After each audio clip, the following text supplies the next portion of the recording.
Rangers in space. In space. Hey everybody, welcome to the Monday Sound Stream. I'm of course the Soundout12, and we also have the Fighter Cows. Yes. Yes, you do. He remembered it was Monday today. Yes. No fake Sundays this week. Not like that fake Sunday. Exactly. And then next to him, I don't know why I'm saying next to him. It's only on the Discord thing, but next to him is the Dark Claw 643. It's ninja time! It is ninja time. It's funny because I can tell a lot of you are here for the Power Rangers talk. I usually would save a big story or a big discussion to the end of the stream. We're just going to do it up front because we need to get this done. Rip that Band-Aid off. We are ripping Band-Aids off, and we're talking harsh reality today.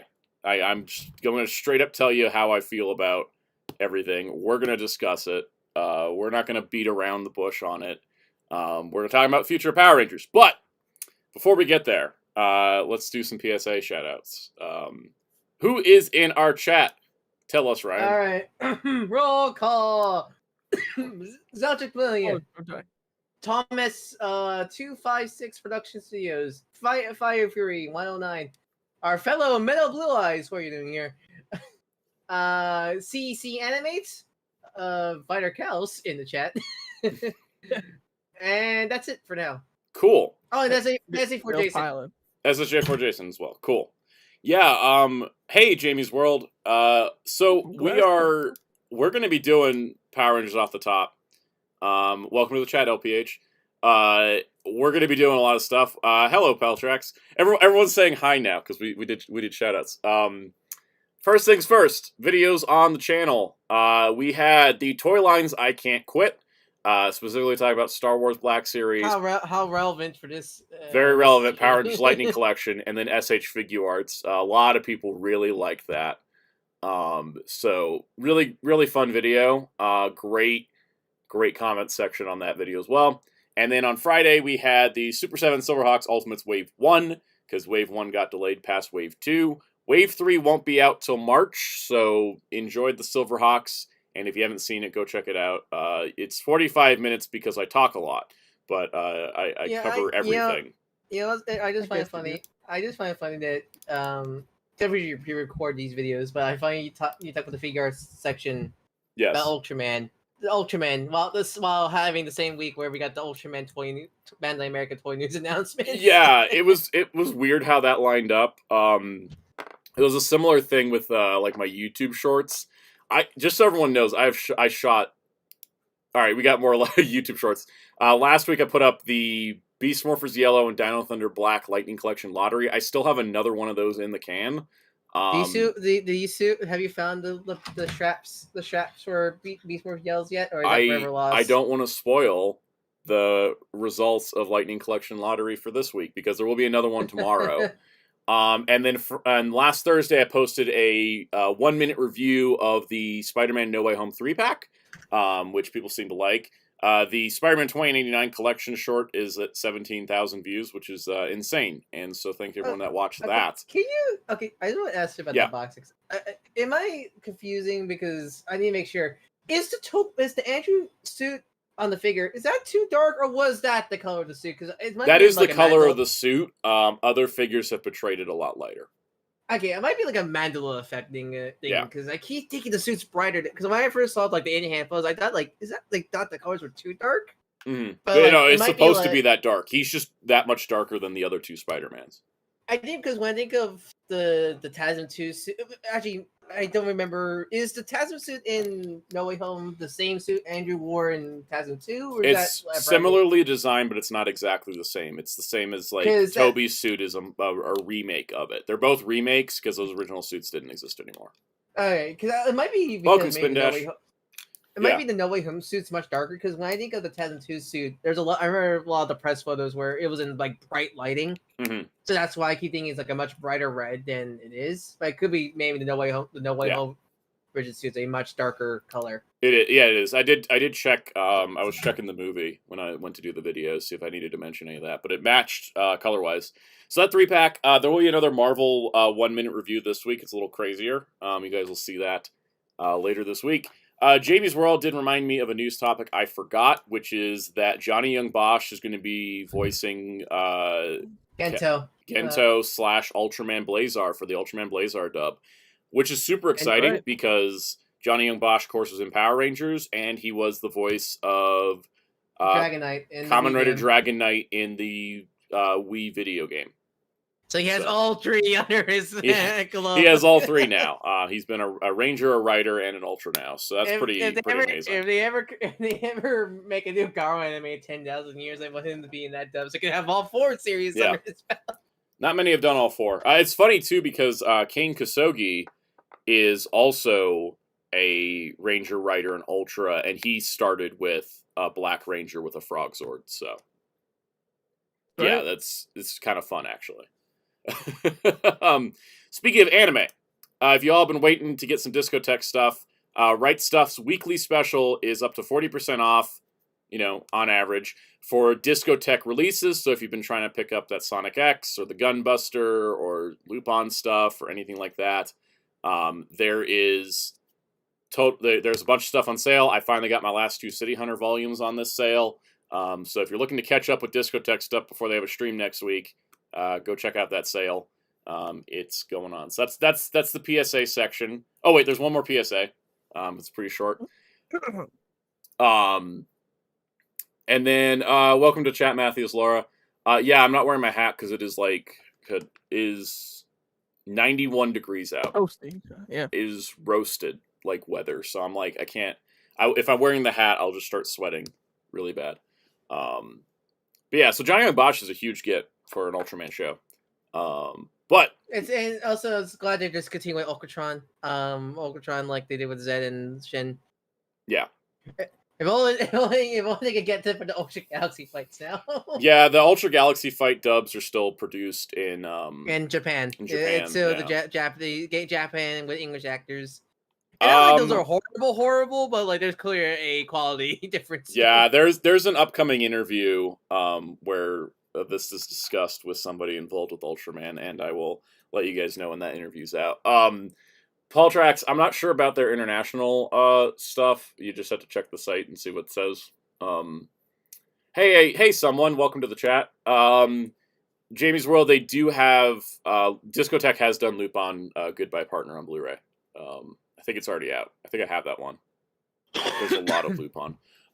Speaking of discs, Collector K9, you haven't missed much. We're just going over last week's videos, and there is a Discotek sale on Right Stuff right now.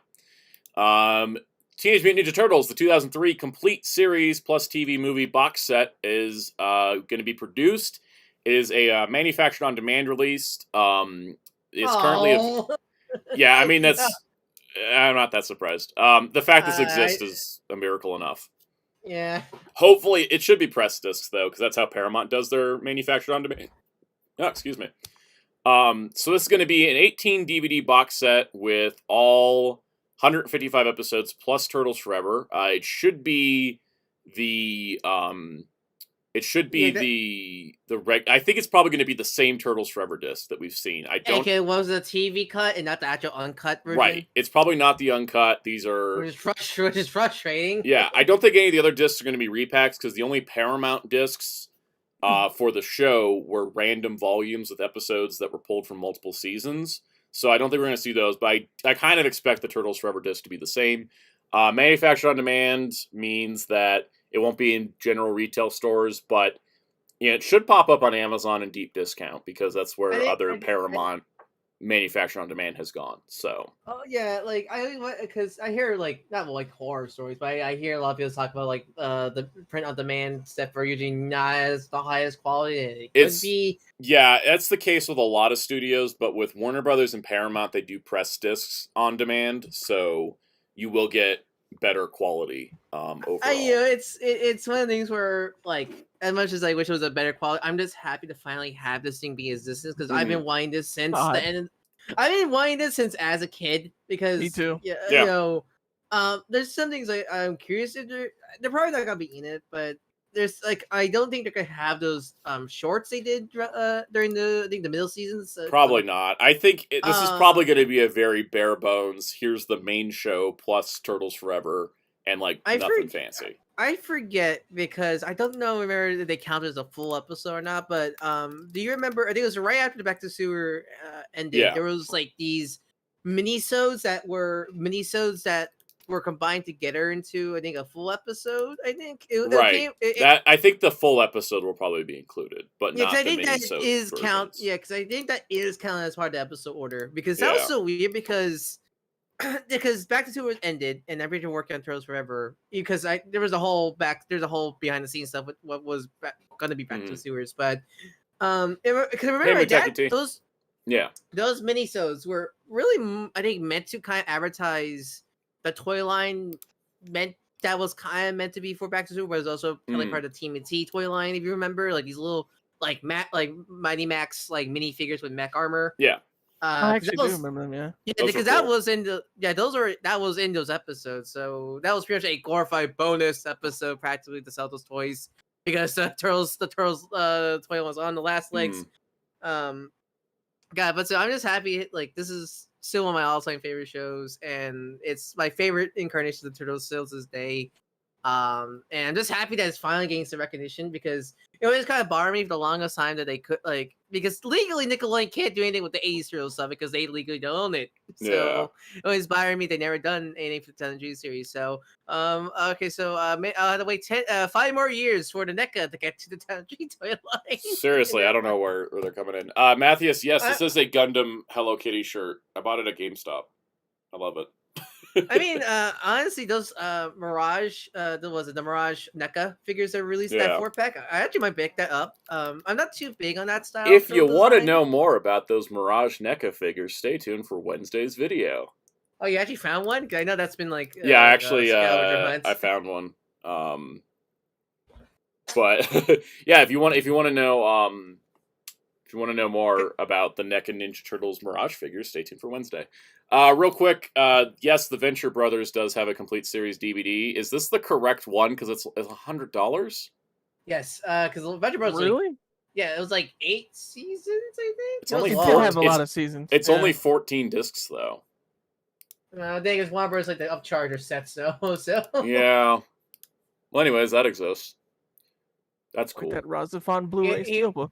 Even though it should be a Blu-ray because the show was produced in HD. Yeah, it was. Yep. No, we've been running into that a lot. Oh, yeah, I forgot about it. Okay, we're gonna keep going disc news. I'm putting off Power Rangers just slightly. I gotta tell you guys one of the funniest things that happened.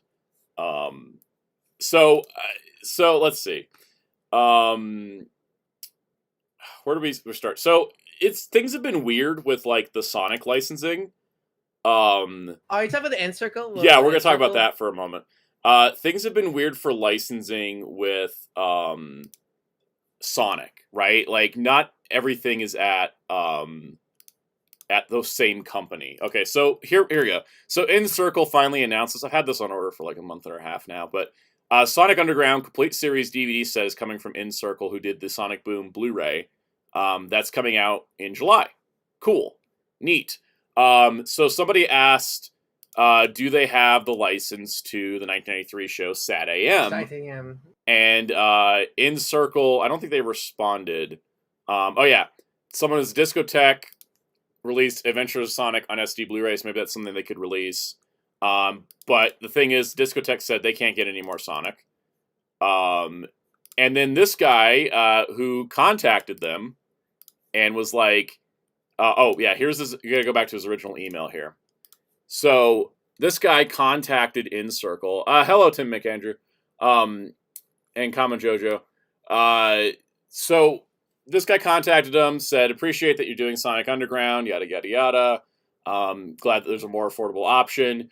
Well, what's your future plans for the rest of the cartoons? Considering that Adventure Sonic, Sonic X, Sonic Boom were released on Blu-ray last year, is expected that Sonic Underground would get a Blu-ray treatment. And then can fans expect a re-release of Sad AM on DVD or Blu-ray as well? And then, let's see. After doing some research, discovered that your company did release Sad AM in the early 2010s under Cookie Jar before it became Wild Brain, but just singular episodes instead of full box set like Shout. So they went through like all these different versions. And then finally is the last Sonic cartoon I would bring up is a rare anime Sonic the movie. I could say the Sonic OVA is a possible DVD or Blu-ray. And so the response this guy got was really, really weird. First of all, it was no further plans to Sonic other than Sonic Prime sometime in 2024. So that confirms that confirms Sonic Prime. And then we don't have a license rights for any other Sonic content. Take care. Okay, so that was like the first response. And then, so the thing is, he said, "Oh, thanks for the reply. Excited about Sonic Prime. As for Sonic Underground, is there a Blu-ray as well? In regards to other Sonic shows, do you happen to know who has the distribution rights to them? Or if not, do you recommend I reach out to WildBrain?" And then they said, "There's no point." Okay, this is where I start laughing my ass off. This was hysterical. Spin Dash was the one that like sent this to me, and I was like laughing so hard. I'm reading that. Go ahead. There is, so they said, "Hi, Rich. There is no point in releasing SD content on Blu-ray, and I highly doubt the license holder wants to spend thousands and thousands of dollars to remaster a 25-year-old cartoon. The fiscal benefit just isn't there, but technically you never know." That's true. No one's going to remaster Underground. That's fine. I mean, yeah, that's true.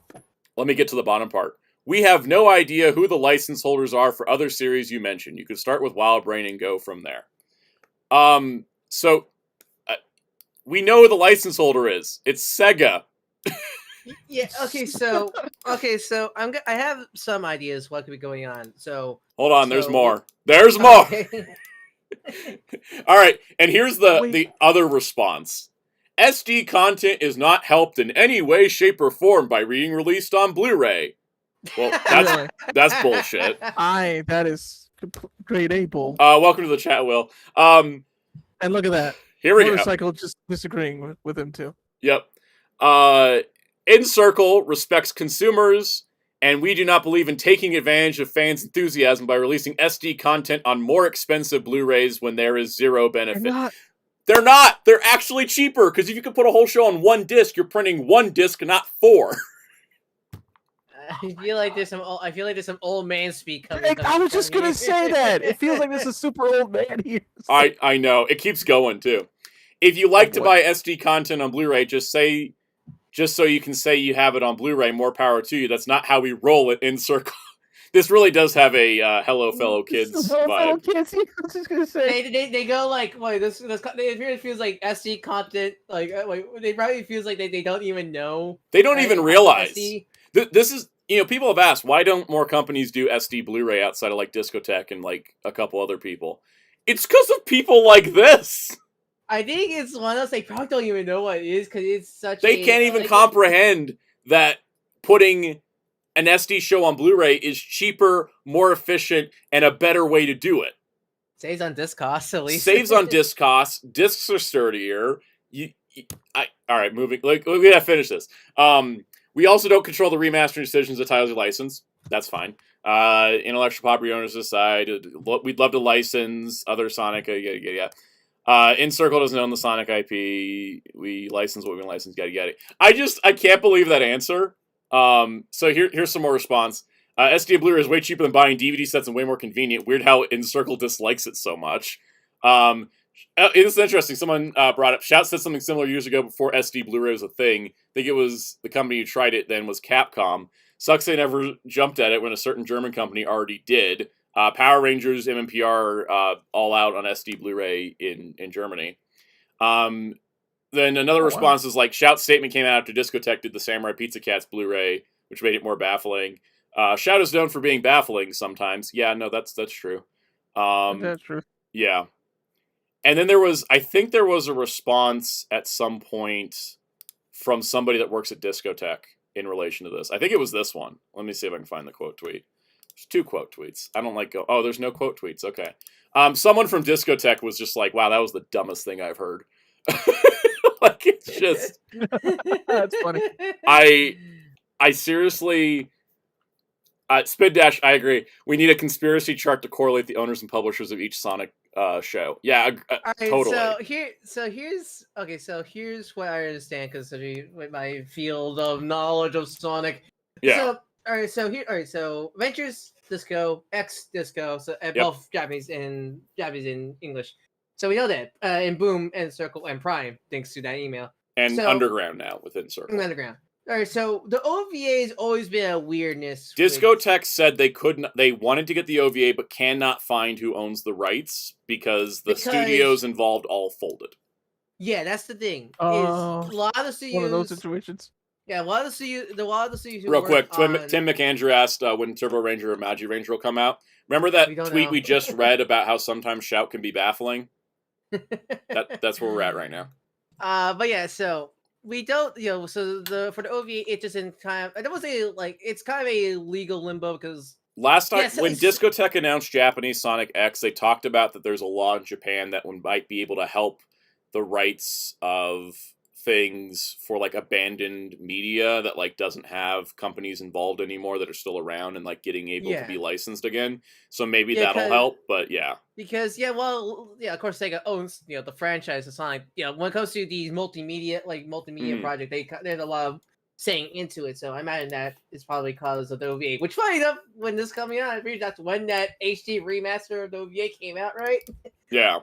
Done by fans. So by the way, SatAM's weird. It's currently streaming on Tubi, Pluto, Roku Channel, Amazon Prime, and Paramount Plus.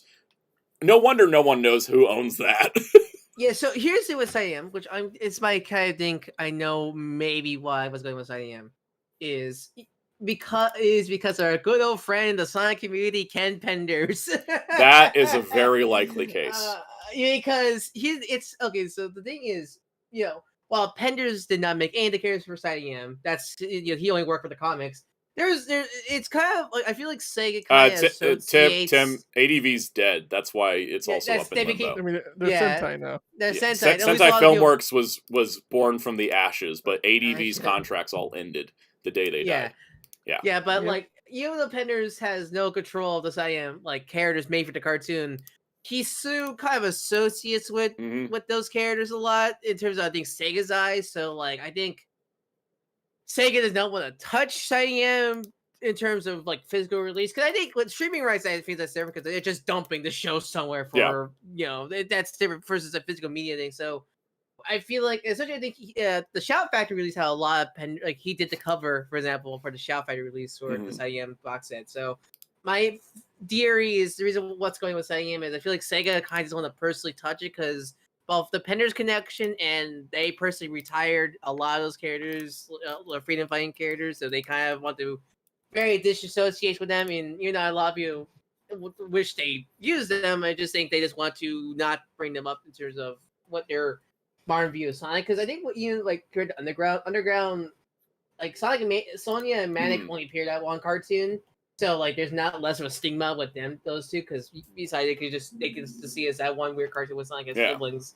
For SatAM has a much bigger legacy with the connection to Archie comics, so I feel like Sega does personally, and that's more of a I'm not saying personally, it's more of a Sega. I feel this is how they personally feel. They just kind of not want to bring back that series because especially with the modern how they want to market Sonic nowadays, where like essentially with the National Superstars and Origins, where the main crew of Sonic, at least for the classic era, is Sonic, Amy, Tails, Knuckles, and they don't want to like that to break that because you release SatAM now, it will look out of place for like new fans who got into the movies or newer games, for example. I mean, because that kind of goes into why SatAM Season 3 or SatAM movie didn't happen during the 2000s because people are begging Sega to make. Are we low? Huh? No? I just got a message saying to me and Ryan sound low. Me, so are we? I gotta boost you guys. I had to reset my audio settings earlier, so you might chat. Can you hear us? I boosted you guys up. You should be here. To wrap it back around because the chat brought up a couple good things. Spin Dash mentioned Apple TV claims SatAM is owned by DHX, who is WildBrain. So yeah, I don't know what Encircle's on about. And yeah, Criterion did the Godzilla Showa collection. I think if Sony for some reason lost the Heisei Millennium films, they probably won't. Sony will hold on to everything until the day they die. Criterion would probably be where Toho would want to go with them. I actually wouldn't mind that. I think Criterion would do a bang-up job, all things considering. Also, I did not realize John Wick 4 was already out on Blu-ray. That's insane. It's like that. Oh, because that came out early this year. Right? Yeah, it was a March movie, I think. Yeah, it's actually that's because it's just Amazon Blu-ray now. But I feel like we're not gonna not saying we're never gonna get saying yet, but I just think not right now. We won't get it. Yeah, I think it's not right now. Especially since I think Sega's really trying to push ever since with the movie Frontiers, Origins, Prime, and superstars. I think they really want to keep this modern momentum going, like the current state. Oh yeah, like, Spin Dash just reminded me. Miramax owns Biollante, and Return of Godzilla was last done by Kraken, I think, before they died. So Miramax, Miramax. I'll talk about Miramax was a Disney associate. Yep, it was Disney for their more mature movie. They didn't want to slap their name on. I think they're dead though, right? Miramax? Well, no, they're still alive. Okay. Oh, okay. Well, because I think they're still I think because they publish a lot. Oh, they're owned by Paramount now. Huh. Paramount bought them in 2020. Interesting. There you go. Because they were at the time. They were Disney. So. I know a lot of Spin Dash, I'm assuming Kraken died. We haven't heard from them in years. They've had no new releases. They were always a division of Section Sentai. 30, Section 23 films, which is Sentai. Because didn't they discontinue the Garo sets? Yeah, the Garo sets aren't nothing they did is in print anymore, and they haven't announced anything in forever. So I'm like, that division's probably dead. Yeah, because it probably sadly didn't do well, even though they were actually really high quality sets from what I've seen. Well, just only the Garo sets. So Sonic drama aside, because I think that's the funniest thing is that I realized that we're never going to get widespread SD Blu-ray, even though we should, because these companies live in the dark ages. Apparently, apparently they're just dumb. I wonder if it's the equivalent back in the 80s with Laserdisc, where people were like Laserdisc clearly the better quality. But here's the difference: we've had Blu-ray for 16 years.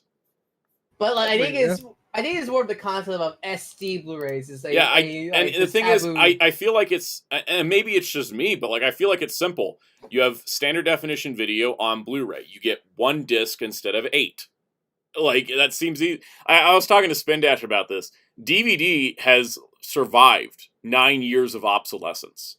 Because VHS lasted from 76 to 2006, but DVD was introduced in 97. So, that's the thing. Actually, VHS lived 9 years after DVD got introduced. DVD has now lived, 2006 to now. That's I can't do math. I think the reason why DVDs lasted so long because that is such part of the culture zeitgeist of ingrained to people's brains that it's like when I walk into a Target. Yeah, because what did people always say? Oh, wait for it to come on DVD. Not DVD became a cultural zeitgeist thing, and it never got broke by Blu-ray. I think HD DVD, even though that was HD DVD was a weird format. I think the name worked better. Because a Blu-ray is a weird name, Blu-ray is a weird name. But Blu-ray's been around since 2006. Ultra HD Blu-ray's been around since 2016. We should not be making DVDs anymore for anything, because anything that can't be in HD should be an SD Blu-ray, and anything that is HD should just be on a Blu-ray. I don't get it. I really think that's why DVD is still alive, because you can't it's a combination of retailers not thinking people want DVD over Blu-ray, and the problem. I thought it was just retailers, maybe just retailers judging a customer base. I think that legitimately, seeing this response from InCircle is that the major disc studios that don't embrace the newer tech are just so stuck in the past and can't break their ways and can't comprehend. They can't comprehend something being better. It's it makes me curious. Was this how it was when DVDs first came out, when VHS was still around? It was kind of like that, but I got to say that the difference there was that you would have to do work to put things on DVD. DVD, you had to switch from analog to digital. With DVD to Blu-ray, if it's an HD, it will cost you more to put it on DVD, and they don't get that. I think another reason why DVD's still alive, because I think Fire Fury. Remember when we were going to start with Power Rangers drama? Yeah, me too. Yeah, I know. We're going to wrap it up in the next minute. We went from discussion drama to yeah. But I think what it is, it's like the VHS where people can record stuff home movies and stuff on VHS. People can record home movie stuff and burn it onto DVDs. Real quick, Astronaut. Yeah, you bring up a good point. DVD sales are still relatively high. I wonder how much of that DVD sales are still high, because that's all I see at Walmart and Target is DVDs. It's all, not Blu-rays. And how much of that is, if the studios are still pushing to make DVD and the stores are only stocking DVD, Well, no wonder DVD sales are higher than Blu-ray. Exactly. You know, it's, yeah, because that's like, have you been seeing like a Target, the Warner Brothers 400, like those special slip covers? And I thought, oh, cool, Blu-ray sets. Look underneath, now they're DVDs. Like yeah, Astronaut price point completely negligible now, because the thing is that I have seen movies on Amazon. You can get Dungeons and Dragons on DVD $5 more than a Blu-ray. So the price isn't even a thing anymore. Donnie Waldman brings up, it's also partially that so many people already have DVD players. More people have Blu-ray players than they realize. If you've bought a gaming console, the last 3 generations of gaming consoles have had Blu-ray players installed. Unless you're Nintendo, but that's different. If you have bought a PlayStation or an Xbox in the last 12 years, you have a Blu-ray player. If you have, you can't, finding a DVD-only player at this point is hard. Blu-ray players are cheap now. Blu-ray players are cheap. Discs have gotten cheaper. It's so easy to switch formats. But there's some mental thing that's not switching for people. And it's not a price thing either. And I think it's also the studios keep pushing DVD so hard. They need to roll back DVD because Blu-ray is the future. DVDs are fragile as hell, but a Blu-ray can take some damage. It's going to last longer. And that's the thing we need to have is more Blu-rays over DVDs. That Ninja Turtles box set we talked about earlier, 18 DVDs, you could put that thing onto 2 or 3 Blu-rays. Probably at least 3 Blu-rays. You could have it on 3 discs instead of 18. And you would have actually a higher quality because there's a higher bit rate on Blu-rays. And Will brings up a good point. Streaming's been pissing people off. Yeah, streaming, removing shows all the time is making people upset. This is a good time for discs to rebound, and it's annoying to see studios be this dumb about the way that things are done. I think especially what it is, I think it feels like these companies think that the consumers don't care about video quality. They just want the media at home. Kind of feels like, I think it's why DVDs last. And the thing is, a lot of people aren't going to get into the nitty gritties of it, but like, I mean, why do you think a lot of animated stuff are on DVD? Because animation's just for kids, blah blah blah. Right. Like here's the thing. This is becoming a widespread problem now, because Stargirl season 3 is only on DVD, even though season 1 and 2 are on Blu-ray. Even though this is an HD show, it is on DVD only. Why? Warner Brothers has been doing Blu-rays for all the CW shows since it started. Why, at the last season of Stargirl, they're suddenly like, boom, we're only going to do DVD? This is ridiculous. And this is just going to keep happening. It is not cheaper to make a DVD set than a Blu-ray set. It's the same number of discs. The only thing is that it's the same number of discs. But, like, I don't know where this price discrepancy is. I don't see a price difference between DVD and Blu-ray. Like, here's the thing. This is a $25 DVD set for Stargirl Season 3. If you want Season 2, which was on Blu-ray, you can buy it for $20. So the thing is that unless DVD is cheaper to purchase on a retailer side or a manufacturing side, why is this not on a Blu-ray? And if you can't afford to do the DVD, do a manufactured on-demand Blu-ray through Warner Archive. That's how they did Black Lightning and Lucifer and several other shows. And the thing is, Stargirl's final season only gets a DVD. Flash's final season gets a Blu-ray and a Blu-ray box set. They have the money to repack all the Flash discs in a new packaging, but they don't have the money to give Stargirl a season 3 Blu-ray. It doesn't make any sense, and it's I think it's annoying. That's different. I think that's a more sadly like we care more about this show than this show. Exactly, and that's what it comes down to, and it's we're ready to, I think, move on because we've been talking about this too long. But one job to another. Let's go on to our other controversy. I will talk about Black Sun Hot Toys after we're done with this. All right, so I have been trying to avoid this for weeks because I keep seeing the Twitter posts that are the equivalent of this GIF. Okay? The sky's falling! It's time to talk about Power Rangers. We need to talk about what we know and what we're not going to talk about what we don't know. We're just going to talk about literally what we know. First things first. Simon Bennett is done, okay? And he's leaving the franchise. He's been the executive producer for the last 4 seasons. He says, I'm not leaving due to fan interactions. Really, at the worst, they're minor irritation. Good to know that the fandom didn't chase him off. He's moving on because his contract finished at the end of Cosmic Fury, and there are no further opportunities in the franchise beyond this. I love my time on Power Rangers and hope that I've been able to make a bit of difference during my time on the show. I can't wait for people to experience Cosmic Fury. All right, that's he's moving on. Okay, and the thing is that Power Ranger, they said, this said, and this is their exact words, and this is Chicken Little is on Blu-ray already, I think. Anyways, Sure it is. I agree with their post here. Okay, they said from a comment, showrunner Simon Bennett seemingly confirms that the show for now is not continuing post Cosmic Fury. That is, a good way to interpret this message. Okay. Simon Bennett clarifies, I'm not confirming any such thing. I should have just added for me after opportunities. All right, well, Becca Barnes, the head writer of the last several seasons, has also said she's done. She is the co-showrunner. She's also done with the franchise. Campbell Cooley, who's been on Power Rangers for 18 years, says he's done after Cosmic Fury. Unless there just happens to be all three of these people, contract ending all at the same time. Campbell Cooley is not a contract guy. They hire him season by season, okay? He's a voice actor. Yeah, he's a voice actor. If he's done, that means the show is done in New Zealand, okay? Because there is no reason to not use him if the show's continuing in New Zealand with a new head writer and a new showrunner.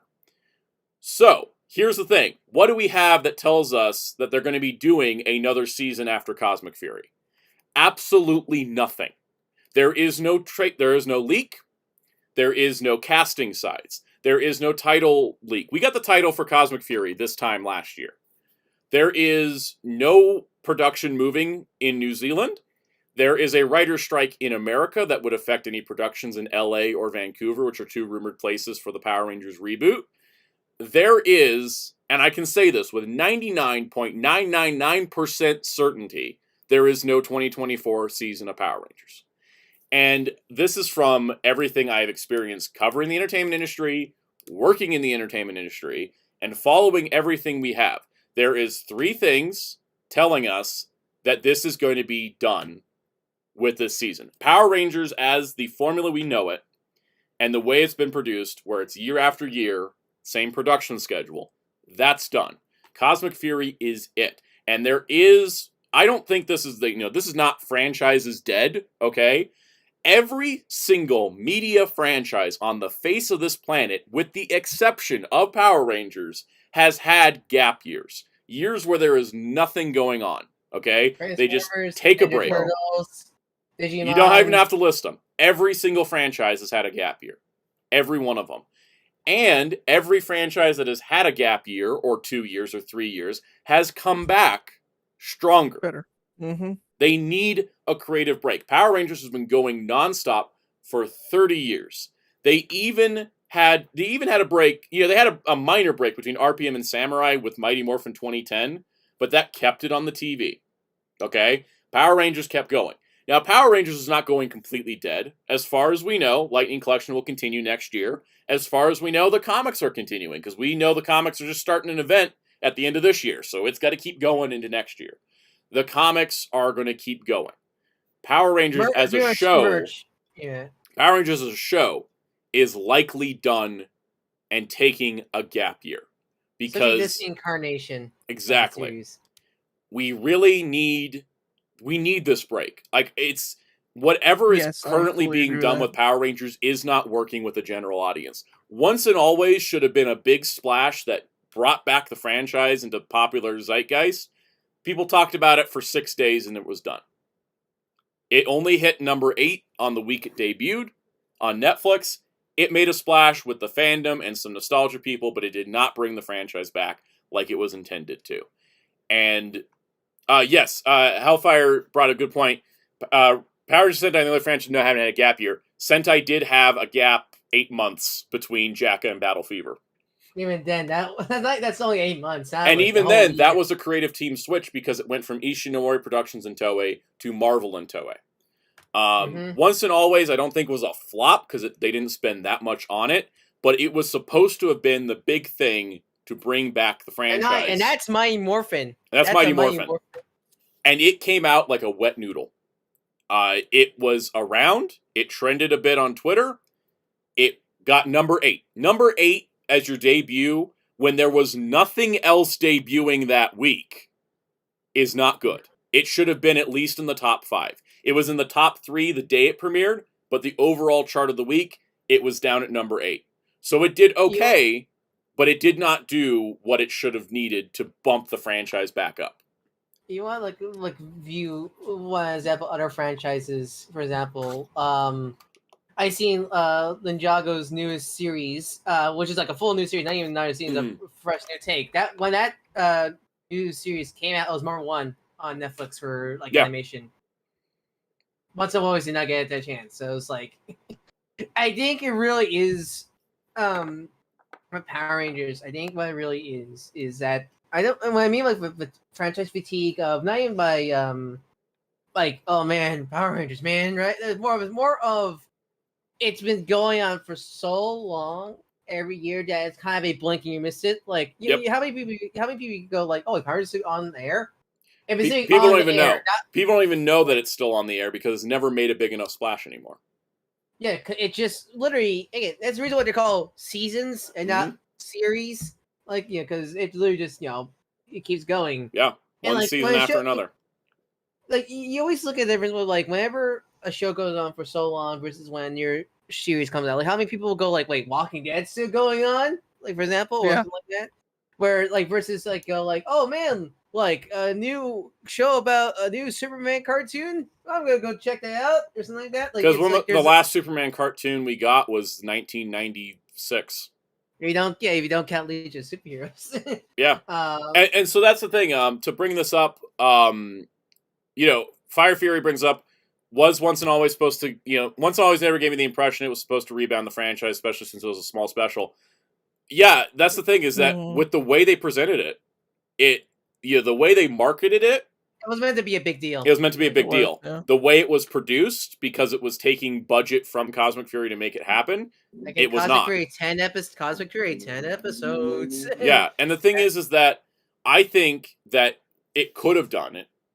Once and Always could have done a big event, but it ultimately, someone else mentioned it really only played to fans, and casual audiences wouldn't get it. Yeah, anytime you bring back an original cast of any show, so I mean, come on. Yeah, bringing back a cast from the '90s should be a big deal, and that should be a franchise pickup.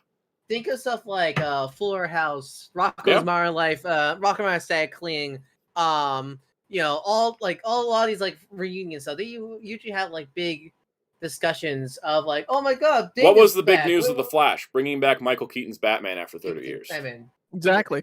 Nobody cares about the rest of the movie. Exactly. I mean, that was the there was 100 reasons of that. The thing is that when you bring back a cast, slight Spider-Verse spoilers, but how many people went on saying when Spectacular Spider-Man spoke for a moment?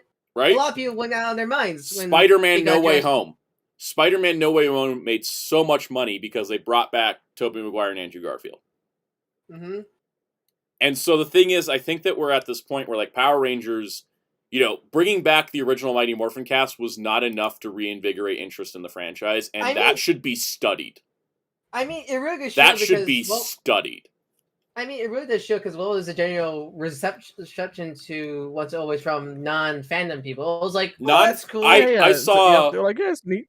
There's a YouTuber I follow, and she does a weekly box office breakdown. She mentions what comes up in big streaming. She mentioned Power Rangers on the streaming. She didn't mention it when it hit the charts because it didn't even chart enough to mention it again. The interesting part is that she brought it up. She brought up Once and Always and said, they're trying to make Power Rangers a thing again. That was the general. She doesn't follow it. She was like, they're trying to make Power Rangers a thing again. Let's see if it goes well. And then she never mentioned it again because it never made enough of a splash.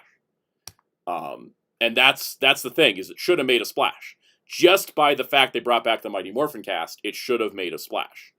And the fact it didn't should be studied from a marketing, writing, directing, producing, and advertising level. Like, everything should be advertised as to why that didn't do it. That didn't give us something big. Because also WG Phil, I don't think the Triple Dino team up did well in ratings either, because Power Rangers ratings on Nick were just terrible, and they kept slipping because they kept taking these huge hiatuses and they didn't market the show well. Forgetting it was on Nick. Yeah, people forget. Like it, you know. They put it on at like the 7 in the morning block. When What the hell? Welcome, Wheels. Wheels is here early. I messaged in the group chat. I was like, "You're going to the ER," and I was like, "I am not ever going back to that goddamn ER. You find me a specialist." Going back. But yeah, but so if I die on this stream, guys, or if I die on any other stream this week, or in general in between streams, no, it's because I don't want to go to the ER. Say Superhero Code Weekly this Wednesday. Exactly. Stay tuned to see if I survive. Like, what if I show up on Kouse's stream tomorrow? What if I show up on our regular Wednesday stream? What if I don't show up for our Friday streams? I don't know. The fact that I woke up this early bleeding is great signs. But still, like, going back to, like, you know, I think with Once and Always, like, how many people, they got a lot of the original cast back, which us fans is great, but how many people like casual audience go like, man, they're that old, or like, man, the acting. Oh my god, I have a question. There was a lot of casual people that are like, why is the acting so bad, and why is the dialogue so bad? And I'm like, because it was written and directed by the same people that do the regular show. You of course we know he passed, but how many casuals were out there? I know back when I was working, all they wanted was JDF. Yep. Yes. Okay, Jerry, this is the funny part. Most of the people, when they were promoting this, said no Austin St. John, no JDF, no Amy Jo. Exactly. Those are the three that they wanted. Yep. A lot of them didn't want to watch it because of that. And they did not push the rest of the special hard enough. And they should have. Yeah. They should have and pushed on at top least of that, even the Billy fans couldn't save this special. And the thing is, I think that is a key thing, is that they didn't have the big three, but they didn't also push the special hard enough to go, look at all this other great stuff we're doing, despite not having. They could have done that, exactly. Well, I mean, the marketing was pretty bad. The marketing was awful. We were sitting with a behind-the-scenes reel for a month and a half with nothing else. All right, so I'm going to do the math. So it was first revealed officially, was it Hasbro PulseCon, right? Sure. Oh, David Yo's going like, hey, we're doing this. So that was what, September? October last year. So October, then January was that behind the scenes video, right? Yep. Then it took into March, the month before, to get a trailer, and then it was out. There was out. Welcome to the chat, Super Shaddix Boom. I need to go on a minor JDF rant real fast. Go Don't worry. I need to go on. Right. I already started the stream, this segment of the stream going out for blood. So just go for it. Yeah. You already chose violence. I need to go on. I need to. Yeah. I'm bleeding myself, so I need to. You got 3 minutes on the clock. Go for it. All right, Jerry, you're gonna love this. All right, so people, all of you JDF humpers, I'm hoping you're out there listening to this, because you JDF humpers, you Tommy humpers, I need to tell you this right now. JDF was only cool as the Green Ranger during Mighty Morphin Power Rangers, specifically during Green with Evil and the Zhu2 footage. He became the White Ranger. He was a boring sap of a leader who kind of actually did nothing due to the fact that the co-footage from Die Ranger made it hard. Was unusable. Made it so hard. He is a worthless character in Season 2. In Season 3, he still sucks, even with all the focus that he gets. He doesn't become a cool character till Zeo, and most of you fuckers dropped off Zeo. Okay? Right. So you know what? You're not a real Tommy fan at all. If you can fucks with him as Zeo, Turbo, Dino Thunder, you're actually a real Tommy fan technically. And I consider myself a Tommy fan from Zeo onwards. I don't consider myself a fully JDF fan because of the issues I've had with the man, where he's been good to me, but him and his people, his press people, have been total dicks. Okay? You know what? That's the thing. Because of that, Tommy is a useless character once he becomes the White Ranger. And most of it is due to Sentai footage. Because you want to smack Ko. I very much appreciate someone in the chat, person by the name of someone, not just rant. But anyways, someone was like, "He's cooking. He's cooking." Well, let him cook. But yeah, because that Ko footage is terrible. You can't. Oh yeah. Oh my god, I have a rant. You can't do anything with Ko. You can't do anything with the Ko footage. That little friggin' Like Homer said it perfectly. Little snot nosed brat, like to smack that kid. Why you don't why you want to go off the code? Just go why Yep. If you He want, showed up if you every wanna Friday, see, like Urkel. if you want to see JDF do something as Tommy, you go watch all of the non-MMPR stuff. Dino Thunder, specifically. he Dino was Thunder like is not great. even in Yeah. half that show, but every time he was in that show, it was great.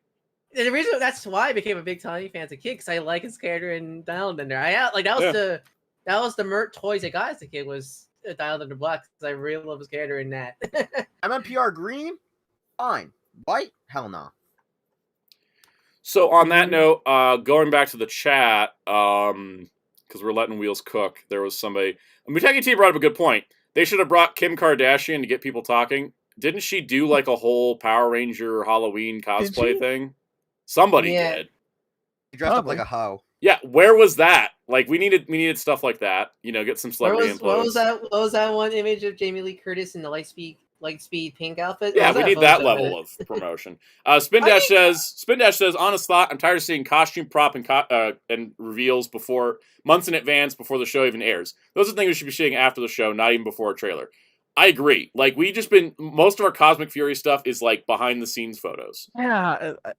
Where's the promo photos? Like exactly. So, if you're allowed to post prop photos, you should be allowed to post promo photos. We should have not got half these like leaks of like the Fern being orange, probably. We know Fern is the Orange Ranger in Cosmic Fury, down to the toy having the sounds, and yet there's been never official word about it. Mm-hmm. We should. And I do want to say, Zeltrax is right. Netflix is bad at marketing. I 100% agree. Hasbro needs to make up the difference, though. That's the thing I think that they're forgetting.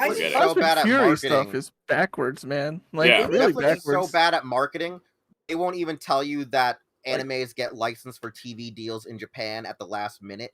So you sit there for like a whole year and a half I know, right? Like 6 months just to wait to see an anime debut on Netflix. Behind the scenes stuff first. Welcome to the chat, Zero Films. Sorry you had to get your wisdom teeth out. I'm glad the stream is helping. Like there's a lot of blood in the stream today. And I can tell you, I'm also bleeding, so it's fun. Real quick. Noah the Gamer, I'm not going to send you a morpher. If there's ever a giveaway, pay attention to the channels, but no sending of things right now. But when Netflix, like, there's this bad more. Like, they never tell you, for example, like when they lose an anime license or not getting an anime license, like like Eden Zero, first season's on Netflix, and that was a Netflix exclusive, but now it's on Crunchyroll. I was like, thanks Netflix for not telling me. I was expecting it to come on Netflix. Everybody's mentioning JoJo Part 6. Oh yeah, no, that was a disaster. Oh yeah, Stone Ocean Wolf. That was like the anime is great. Like, I love that. The ad teacher is great. Anime is good. That market, like, it came out December 2021. Like 6 months later, the second half came out, and then all of a sudden, the final part is coming out like December. Like, what? Why it took so long? It's so weird the way they split that. So roll this back around to Power Rangers. I'm out here. Like all of us are pretty much in agreement. There's no season next year, right? Like we all feel that, and I also agree that it's a benefit. Yep. All right. It needs to recharge. It really needs to recharge. Zeltrax brings up a good point. Simpsons never had a break though. But then again, what do people say about the Simpsons? It should die. It should die. Yeah, exactly. South Park, I don't think I don't even think South Park's had a really long break either between. No, they had a network switch at one point though. Yeah, there was a 1 year where there was no season. Yeah. But even then, South Park is like, they get South Park's different because that show's literally made in like a week. Yep. In a week. Real quick, Zeltrax may have a good point. Zeltrax says, I do hope that with this break, Hasbro will fix what's broken with the franchise and Netflix. That's why I'm more hopeful for the future. Yeah, the break is a good thing. We absolutely need a break. That is the best thing we could do. 100%. No, the break is not a bad thing. The problem is more how the fans are reacting to it. Exactly. Yeah. Like, Spin Dash, Netflix. Here's money, and we'll drop half the seasons on a single day. That's how they do it. Sonic Prime, its second half is now only coming out next month. 6 months later. Noah, my favorite Power Ranger show is Lost Galaxy. The thing is that Fire Fury says, I just want Hasbro to rip out the band and tell us we're going on break. They'll never say it. It don't look bad. You will never see it from a studio, a major corporation, any of them. None of them will say, we're taking a break. They will just not tell you anything. which is exactly where we're at because they're not telling us anything. I mean, we're like G.I. Joe now. Look at we'll talk about G.I. Joe in a minute because that's actually a separate topic. I mean, like, because there is a comparison to be made there. I mean, was there any, like, whenever, like, a Transformers series ends, whether it's like it just ends and it just ends? They never said Cyberverse was done. They just ended it. Maybe they'll say final season on something, but they won't. Yeah, they'll say final. They'll say final season as a marketing term, but they'll never tell you, "Oh, we're not doing anything." With Power Rangers, it's gonna Cosmic Fury is gonna come out, and then we're not gonna get any news until there's news. Cyberverse is an interesting case because CNG was going to be the last thing, but then out of nowhere, here comes 2 specials. Right, and so adding to the Power Rangers thing is I think that the reboot is not happening right now because writers are on strike, actors are probably going on strike. It's a good time for us to be scabs. Woo! Yes, we need to write that script already. So the thing is that when it comes down to it, Small Dream, perfect example. Small Dream says, reminds me when Hasbro totally said they were ending their Fortnite line. They never did. They just stopped making stuff for it. It just died. They did the same thing with Overwatch. They did a big announcement, reveal, stop revealing, just put stuff out, no streams, done. Dead. Because it'll just look bad. It'll just look bad if they did. The only time I've seen companies say that, hey, things are ending is Lego, but I think they had to tell people that that's usually licensing, right? Yeah. Yeah. Licensing or just letting you know that, hey, this team is done, we're not making any more. Like Lego's nice like that. It's not every company, but most companies aren't going to tell you when something's ending. They'll just tell you when something's beginning. Super 7 had to tell us that the Rescuers died, just like the entire franchise of the films. Yep. I don't know. They told, but that's Super 7. They're different. They're smaller. I will say that with Power Rangers, I don't think it's over, but we're not getting a season next year. And the fandom as a whole needs to accept that we're likely, like, there is a 99.9% chance there's no season next year. The fandom needs to accept that. They need to enjoy Cosmic Fury if they're going to enjoy it, and if they're lacking in Power Rangers, they need to go read the comics if they haven't, or go revisit some stuff. There's like 900 episodes of the show. You don't remember them all. Realize at this point, if the show's not going to air, the comics need to start supplying supplement material because they're doing that. They are. Me and Ben were talking, and we think that like the whole next year's zombie Dead Force Dark Spectre wins kind of storyline. I thought it was this year. Detour some people. Well, this year and the next starts this year, but the comics are starting to do new things. They're doing that Ranger Academy series. That's going to get in a different demographic than just existing Power Rangers fans. They're finally doing a Hyperforce comic. They're doing a Hyperforce comic, yeah. It would be Spin Dash. It would be great if the Power Rangers Twitter actually promoted the comics, but I'm pretty sure that account's running on automated scheduled tweets at this point.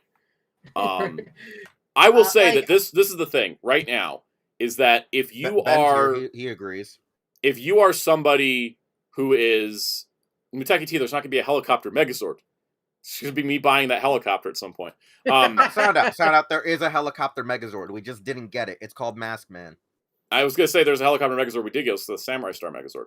But this is the thing I'm going to say. That's true, too. Is that with Power Rangers, if Power Rangers is your one and only main thing in life, there is still things to enjoy with it. Okay? You can rewatch the shows. You can collect the toys because they're going to keep pumping out Lightning Collection. That line doesn't have that high of a budget. Probably have the QC errors. You get to have fun with the QC errors. There's comics. There is toys, video games. Yep, all and that, you can expand your horizons into Sentai and Rider, or enjoy Ultraman because the easiest Toki to experience right now. Or just any other. That one's great. Read that one. Super Shadix Boom. Power Rangers fans can't read. Why do you think they don't watch Sentai? I do question the reading ability of people because, I mean, the thing is that the comics are there. They're not hard to read. You just gotta want to do it. And I think that, Zeltrax brings a good point. Renegade games. There's the games. SHJ4 Jason mentioned the role-playing game. If I had friends to play the games with. You can play the games, virtually with people. You can. You have options. If you are we're gonna need to find a way to play it virtually. Sound out because I'm tired. Here's the thing. Sound needs to put a webcam, put a webcam down a table, and we have to play that way. That's probably what we'll do. I will say There's that a Steam game that lets you do it. Yeah, tabletop simulator. Yeah. Yep. Yep. The thing is that at the end of the day, if your one and only thing is Power Rangers, just so Jerry RKO's a putty. I want to do my little speech, Will. Chill. All right, there's my little speech, okay? If Power Rangers is your one and only thing in life, if Power Rangers is your one and only thing, and you need the show to have a new season every single year to sustain yourself, you need to find other hobbies. I am talking directly to somebody that may not even be in this chat, because almost everybody in this chat I know has other hobbies. But if Power Rangers is your one and only thing, and you have to have that continual new season to sustain yourself, it is time to find more hobbies. There is so much out there. There is so much to enjoy. You can look through my channel because I have too many things I enjoy. Go find something else. Because Power Rangers has been a consistent thing for 30 years. But it needs a break, and you need a break. The whole fandom needs a break. If the show is just non-existent next year and all we have is the comics, I don't want people complaining about it. Because this is a reality that we need to accept, that this franchise needs a legitimate, actual, meaningful break. And that is the end of my soapbox for this. I can speak to what you're saying, Sound, as a Dragon Ball fan. I mean, look, there's no Super. Boy, am I glad I like other things. 7 years without new episodes of Super, right? Even though the manga's going, yeah, exactly. How about Star Trek fans when Enterprise ended? Enterprise ended in 2004. It took 5 years to get another Star Trek movie, and 13 years to get another show. I'm a Mega Man fan. I know what it feels like to have long breaks. Well, lately, I just got into Star Ocean. I should have got into that sooner. Yeah, like it's such a Find normal something else, basically, is what I'm saying. It's such a normal thing, because even something like comics, they always had different comic writers. Like, yeah. Oh, I talk about I talked about it enough times that like I read Wonder Woman comics infrequently. A writer and artist come in, I'm like, let me read this, and then a writer and artist leave, and I'm like, I don't like the next one. You know, you fall in and out of things. It's fine. You know? It's like it's pretty much like the next. It's like Pierce equivalent of this season's being done by a different creative team. Yeah, I'll skip this one. Then they announce a new team. It's like, this new team looks cool. It's that simple. Real quick, Slowbo, congratulations on finishing your first Kamen Rider series. Let us know which series it was. Yeah, what was it? Psycho-O's. And even if people want to watch PR, rewatch older shows, change your opinions, and notice things you missed. Absolutely. There's 900 episodes. You don't remember them all. I just finished watching all 883 episodes of Star Trek, and I don't even remember most of the ones I watched like a month ago. Okay, there's a lot of episodes. You will not remember everything. It'll totally work themselves. Fire Fury, good point. Power Rangers going on break. Maybe Hasbro will have time to educate themselves on what animals look like. I agree. Hey, Soundout. I was going to say, and I'm a Highlander fan, and we haven't had anything since Endgame. Yep. Nothing since Endgame. There can be only one, Wheels. Speaking of Donnie Waldman, never a thing called the Source. Donnie Waldman says, I'm into a ton of obscure stuff that have one entry and probably never come back, so you need to be into more than one thing. Agree. Exactly. As a Garo fan, we've been dry for how many years since Versus Road? Yep. Man, Versus Road killed the franchise. It really killed the franchise. I'm so sad. We're like 15th anniversary of Garo. We get the best movie of Garo's existence, and then the franchise dies. The franchise died. The weird battle royale weird. Yeah. It had a good concept. It just poorly executed. It was just weird. Poorly executed. So Slowbo watched Kamen Rider Double. That was my first Japanese writer show after Dragon Knight. Double. Why was Kiva? Hellfire mentioned Gears of War fans slowing dialing out. I don't know if I should kiss your brain, Ryan, or hug you for the pain you had to go through. I didn't watch all Kiva. I was one of those just catch episodes I see illegally uploaded on YouTube. Kiva's one of those ones where I like the show a bit, but I know it's not great. You know what's funny with Kiva? The first 20, that's pretty cool. The 21 through the first 10. First 10, I'm like, that's a cool writer show. 11 through 31, I'm like, I hate this. 32 to the end, peak Kamen Rider. I love it. Give it more. what happened with Kiva. I love look, the ending. literally when Taiga comes into Kiva, that's when the show, I'm like, yeah, I'm in on this whole vampire war thing. It's great. I love that last eating arc so popcorn much. meme. That shit hits the fan. Yeah, in related news, have you guys seen that wonderful video of Blazer's fighting style in the Ultra Strange Show where he's a maniac? That's I love where it. where he spears into a seated senton. Yes. I said I wanted to see a Hurricane Rana, and then you told me about that. I love he spins into a Hurricane seated senton. I'm like, okay, no, we're good. I love Blazer fights like an animal. It's Yeah. so great. Oh, did you guys see the video? Boy. I agree with Donnie. Versus Road needed more episodes. Yeah, because there was so many characters.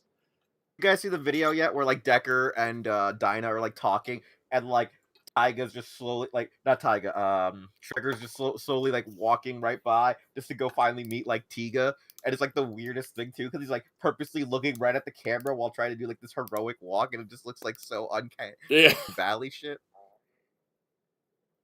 Oh, it's honestly hilarious. All right, so I think that's. I think we covered Power Rangers. Does anybody in the chat? I'll give you guys a minute to respond. If you guys, I think we covered Power Rangers pretty good. Is there anything else that you guys want us to talk about? Bring it up. Spin Dash is dropping my trigger word, Lionsgate. Oh yeah, so I just want to say this. Oh well, there was a question for Ryan and Jerry. There was. What was it? Where was it? What's your favorite final boss in Yakuza? Probably Kiwami 2/Kiwami 2. I really love that. Ryuji. Yeah. I think mine's is Oh man, I think one was Nishiki, 2 was Ryuji, Someone 3 we're was talking Mine, about things I know nothing about now. 3 was Mine, 4 was the Fatal 4-Way, 5 was 5. Just because how ridiculous 5 was. Even though I hate 5, I don't hate 5, but 5's my least favorite. Mm. But I think 5's final boss is my favorite though, just because of how Kamen Rider-y it is. Speaking of Kamen Rider.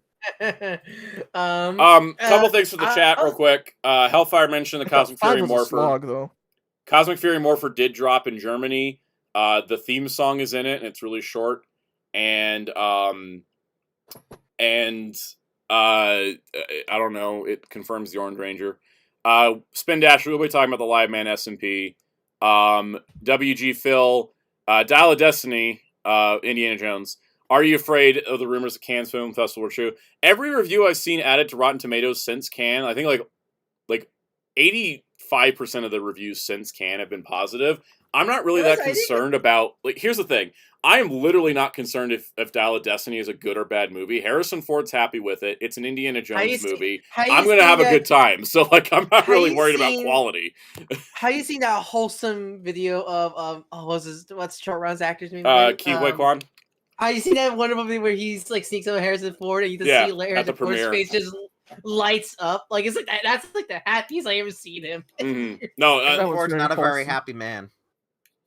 Legitimately, Harrison Ford, he has happiness in his life, and it's named Indiana and Jones. When he's just a grown-up version of me. He doesn't want to. Here's the thing. I realize this.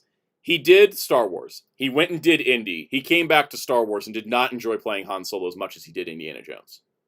And so anytime he gets to do stuff related to Indiana Jones, he is a happy camper. When he has to do Star Wars, he feels like he doesn't like that role as much.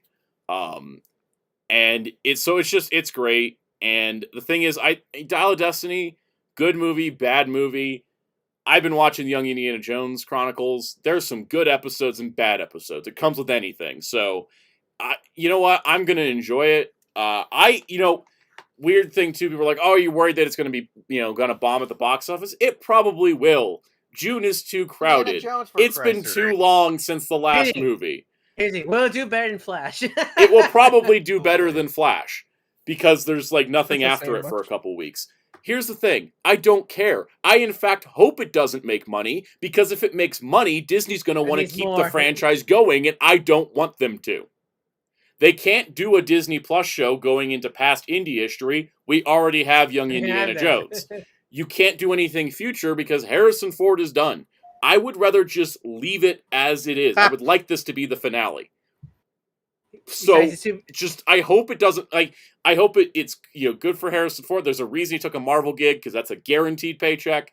But like I definitely don't want that franchise keep going after this. I want this to be the actual finale. Why do I feel like the Marvel gig was just because I've seen photos of him on set. Why do I feel like being Thunderbolt made him happy for some effing reason? I think he's happy because he's getting to work with people like Anthony Mackie. Anthony Mackie is a delight on set. I also like to think it's his excuse to be playing an asshole because that's what General Ross is. Yeah, and the thing is too. Also, yeah. Think about it. He gets to roll up. He gets to roll up into a franchise that's made a ton of money.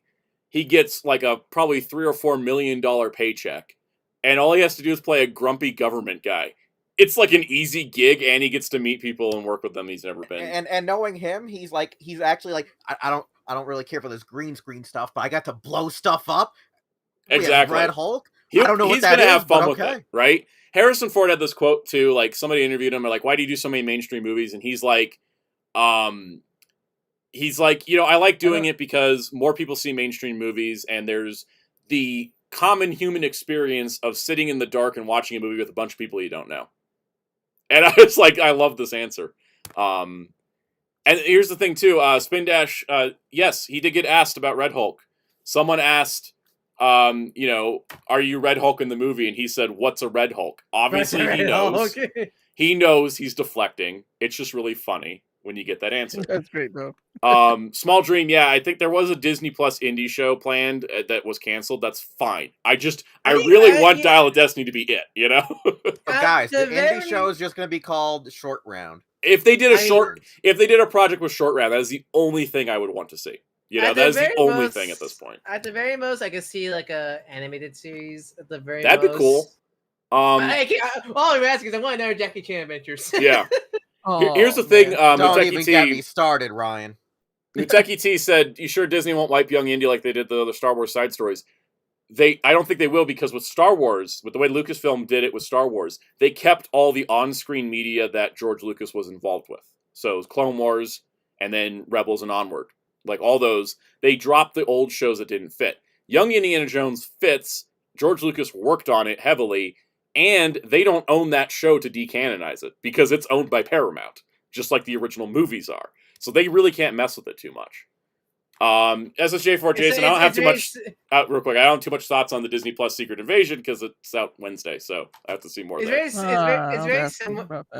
similar to Spectacular Spider-Man. Where I remember I was trying to fill you in and explain what's going on because of how confusing it is. Yes, it's very similar to Spectacular Spider-Man, where they literally can't do anything with that show because they don't own that show. Sony owns the show. Disney can't do anything with it, and Sony can't do anything with it because Disney owns the rights to animated Spider-Man stuff. That's why Sony stuck him in Across the Spider-Verse. Hey, off topic, but yeah. Ryan, can you guess what just happened that pissed me off right now? What? Liar, wrong layer, wrong layer. Yep. We were just talking about Yep. Super Shaddix Boom, do you have the Sonic X Blu-rays? Yes, I do. Got both English and Japanese. Spin Dash, I agree. Decanonizing the Clone Wars micro-series was frustrating. That robot has nipples. But the thing we have to remember about that is that was decanonized before Disney. Because that was because of the Clone Wars. The Clone Wars right? decanonized it because things don't line up with Ventress and some of the other character beats. I still think all the events of that miniseries happened in the actual timeline, like the Clone Wars timeline. They just happened a little different than how we saw them there. That's how I always view it. Not the tangent, but why does your weird buzzsaw robot pull on his nipples?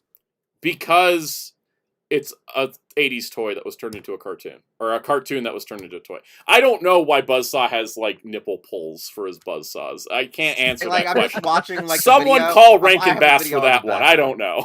I have it on in the background, and I just saw him tug on the things, and I'm like, why is he pulling on his nipples? Yeah, he does. Rubber nipple action. I didn't say it in the video because I'll get in trouble in the video. I'm tangenting, but it's still sound out material. It is still sound out material, and it if you guys want to see a robot with ripcord nipples, go watch my Silverhawks review from Friday. Okay, where are we at? Yeah, Clone Wars. I think the micro series events happened. They just need to like what they need to do is like Tales of Jedi it. Just like here, we're gonna reanimate it and like fit it into the canon because I think all that stuff is still like they never explain where Anakin got his scar. Otherwise, they never explain how Palpatine got kidnapped. Otherwise, they never explain when they first met Ventress. They never explain Dirge shows up in the comics like he's just following up from that micro series. The comics even reference Mace Windu on Dantooine. So I think all that stuff happened. They just need to tell it in either like a comic miniseries or a Tales of the Jedi thing and like reinsert it back in. I'll be honest, I'm loving how everyone's getting flagged now for nipple talk. Yeah, no, keep approving them though, because they must be heard. Donnie Waldman's been on fire for the last like 20 minutes. The thing is, I do love the Tartakovsky style. Maybe that's what I want. I think I want a comic book. I think I would want a comic book to retell it, so that we're not like retreading the Tartakovsky style because that's impossible to replicate. Supposedly, Tartakovsky ended like a 3-year relationship just because he was trying to perfect Dexter's Lab or some bullshit. I heard something like that. I know, no. At the Clone Wars, we're talking Clone Wars. That's during Samurai Jack time. Yeah, love Dexter, I'm just saying, like if they bring this man back, he's gonna like end his entire like life. Like, his entire life. Perfectionist. They should just bring him back. Like, they should bring him back as the artist on the comic. It just has to tweak a few things in the timeline and it'll totally work. Mace Windu's not coming back yet, but Samuel L. Jackson's back on our TV screens on Wednesday. All right, well, streaming screens. Hellfire says, "What happened? I heard Star Wars. My brain turned off." Guess what? We're talking Transformers and G.I. Joe, guys. G.I. Formers. So this is official. I guess I shouldn't start there. I should start with Void Rivals #1 came out last week. I'm going to give you guys my honest review of this.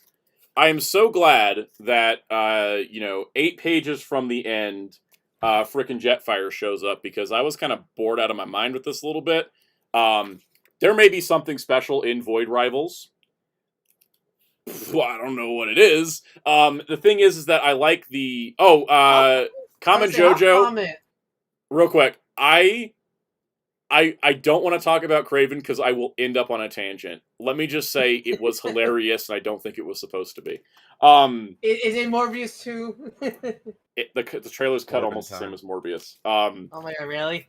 Anyways, again, tangent. Void Rivals, Hasbro, comics. Okay. So Void Rivals, I don't know if there's that much special in this book outside of the fact that like they find Jetfire in it, which is really fun. But there may be more here. That's only the first issue. It's an ongoing. Void Rivals is interesting because Robert Kirkman is writing it, but Hasbro trademark for Void Rivals. These characters are owned by Hasbro. So I don't know how long till we get toys of them or what's going on there. And then it ended with an advertisement saying the Energon universe has arrived. So we got our cover for Transformers #1. Transformers is going to be an ongoing, written and drawn by Daniel Warren Johnson. Who did with the really good Beta Ray Bill series? I hear because I hear good things. Really, he's done a lot of great stuff. Beta Ray Bill. He did do a Powerbomb. He did Wonder Woman, Dead Earth, Jurassic League. Jurassic League, yeah, the Dinosaur Justice League. So October 4th, 2023, Transformers #1, written and drawn by Daniel Warren Johnson. Here's the official description. Transformers #1 begins an all-new era for iconic robots in disguise.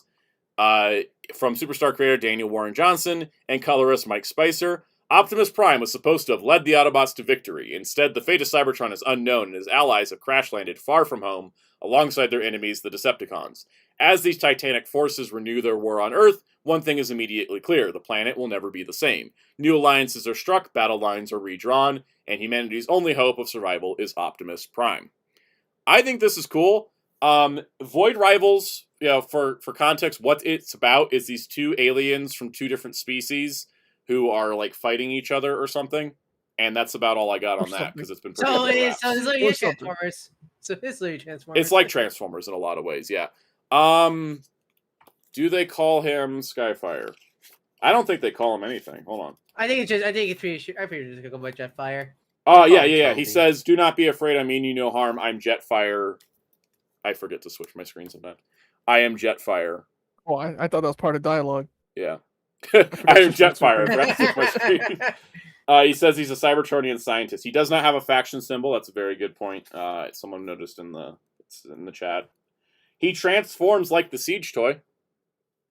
But definitely, unlike the IDW 2.0 comment, they're not like super on model as the Siege toy. Yeah, it's not super on model, but he definitely transforms just like the Siege toy. But, that is a pretty G1 style toy. Okay, so that's cool. Transformers will be an ongoing, so it will be monthly, no set number. Welcome, Smith the Crow. Here's where things get interesting. G.I. Joe. So we were talking about Power Rangers having trouble in the mainstream. G.I. Joe's had trouble in the mainstream, except G.I. Joe actually sells toys. Well, the G.I. Joe's always an interesting thing because there's no media right now, and the Sentai movie flopped, but it's like what the Haslab sold in like 2 days. We'll talk about the Haslab in a minute, but yeah, the Haslab sold in like I think 16 hours. Mm-hmm. So the thing is, I don't know why, but Jerry did the Cobras thing, and now I need to know why he did the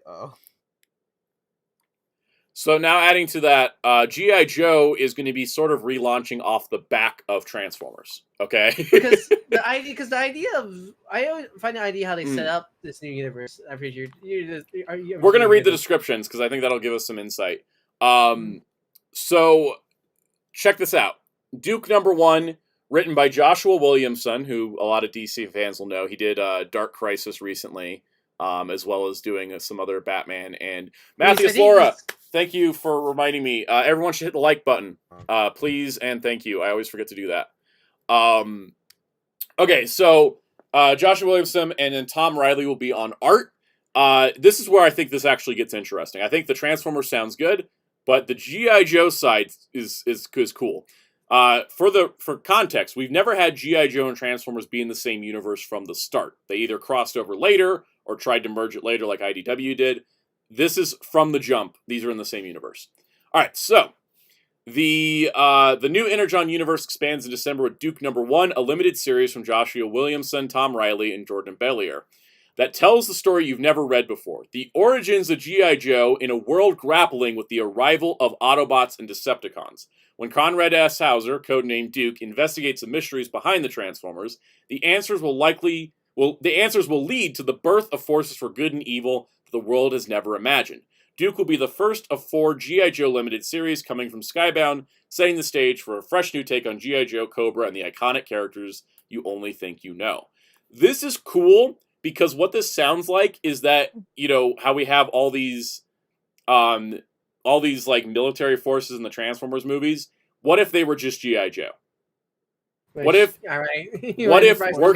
working with the Autobots against the Decepticons forms G.I. Joe? What if working with the Decepticons against the Autobots forms Cobra?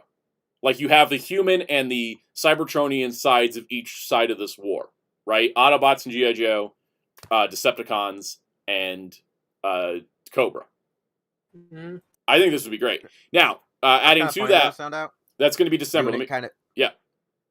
I was just going to say, they're kind of doing it in reverse of how a lot of fans wanted them to do it, where, like, with the involvement of the Decepticons, that's how, like, Cobra gets all their cooler crap versus, oh, crap, they're already on Earth, Cobra. Let's be terrorists. So, funny story, because Cobra Commander, #1 coming out in January. So, Duke's out in December, Cobra Commander's out in January.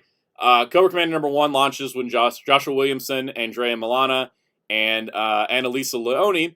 In a world where Cobra doesn't exist, one man's sinister plans to utilize a mysterious alien substance known as Energon will send shockwaves across the globe.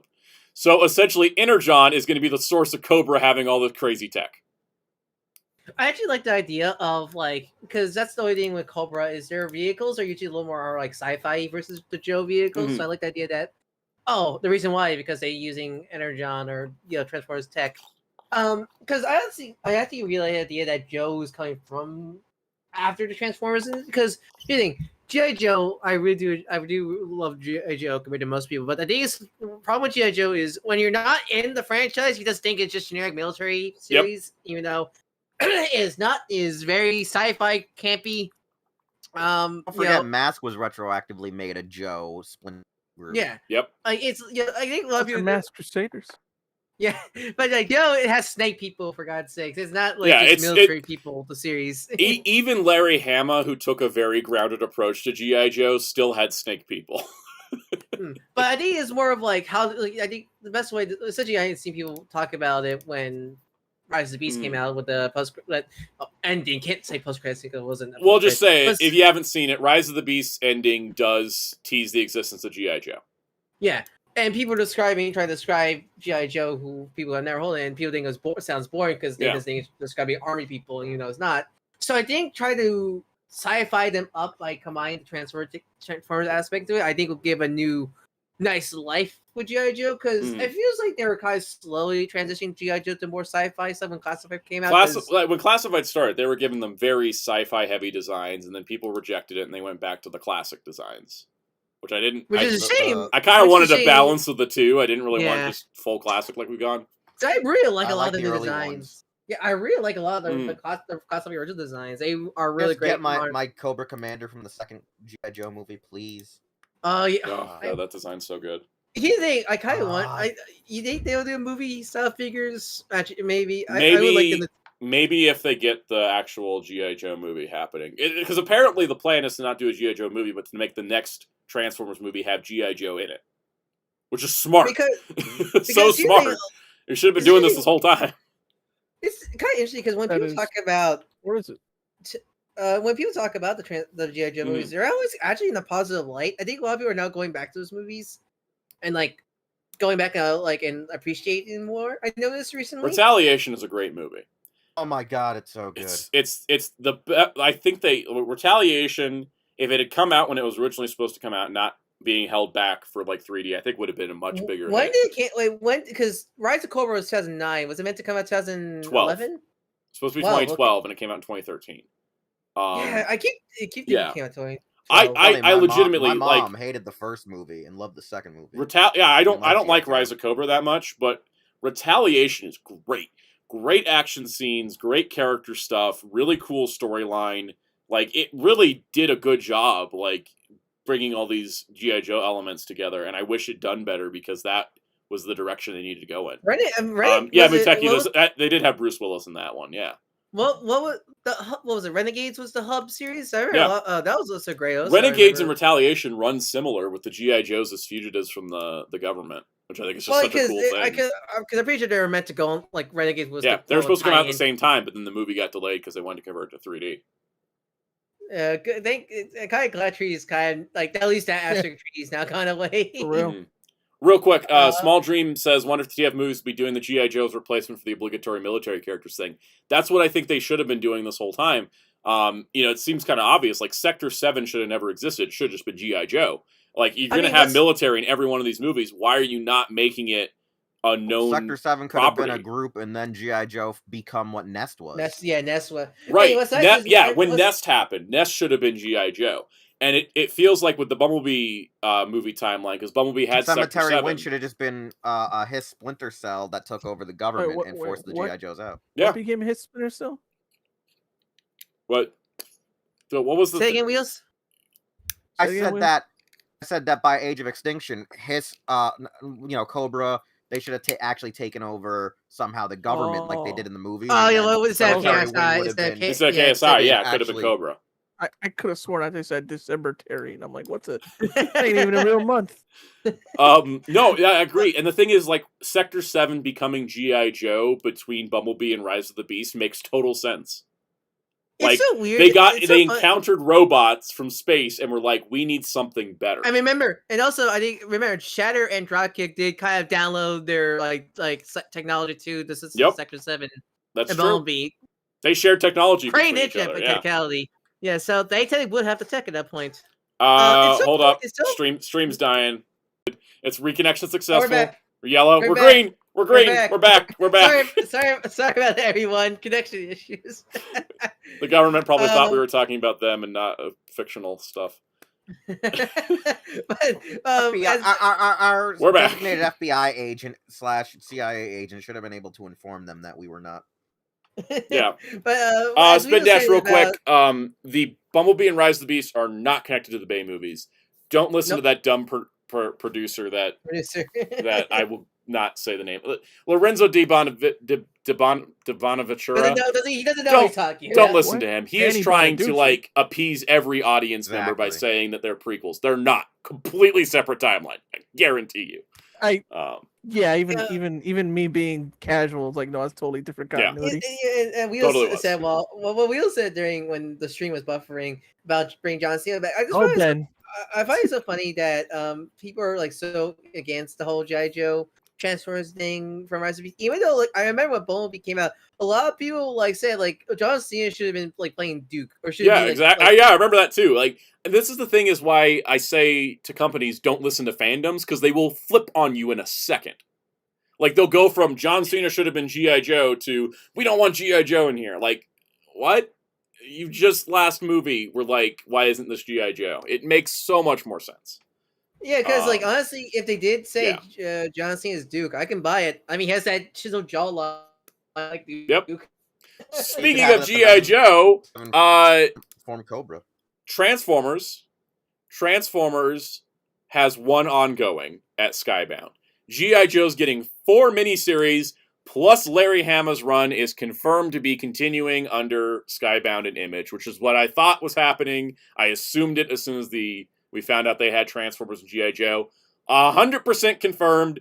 G.I. Joe 301 is coming out in November. This is news that excites me and Larry Hama and probably nobody else. That's great to hear. Your erection back down. I love this. So is Larry Hama the longest ongoing licensed comic? Question. I think so. And I love that the way they've advertised it in the corner. I poked my screen like it was a touchscreen. In the corner it says 301st issue. Yeah, I love that. But I do actually like the idea of their. Oh, Will's excited too. That's great. I'm glad. I really like that. Not you. Will in the chat.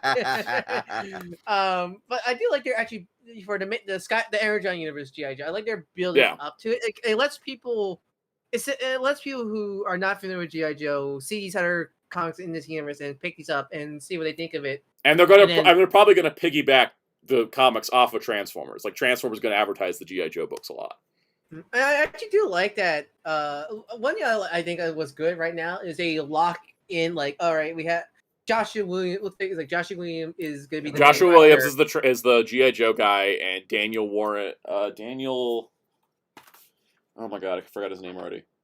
Daniel Warren Johnson is going to be the Transformers guy, and Robert Kirkman's going to be the Void Rivals guy.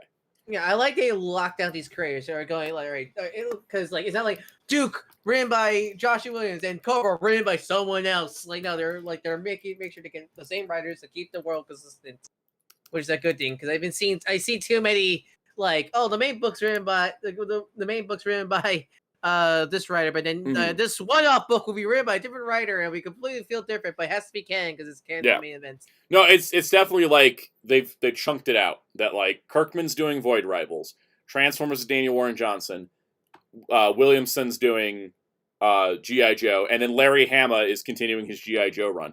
I am so impressed at the respect the industry gives Larry Hama. Larry Hama, for those that are unaware, is an industry vet. He's been working in comics for decades.